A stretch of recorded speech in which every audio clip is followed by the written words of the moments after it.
জাহান্নামে এমন একটি স্থান আছে যেখানে বরফ দিয়ে শাস্তি দেওয়া হবে। প্রিয় দর্শক, জাহান্নামের আগুন এত ভয়ঙ্কর যে তাতে ৭০ বার আল্লাহর রহমতের পানি ঢালার পর দুনিয়ার আগুন সৃষ্টি হয়েছে।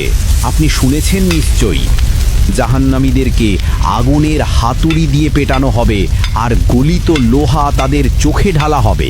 চিন্তা করুন কত ভয়ঙ্কর সেই আযাব। অথচ এর পরেও আছে জামহারির, যেখানে বরফের শাস্তি দেওয়া হবে।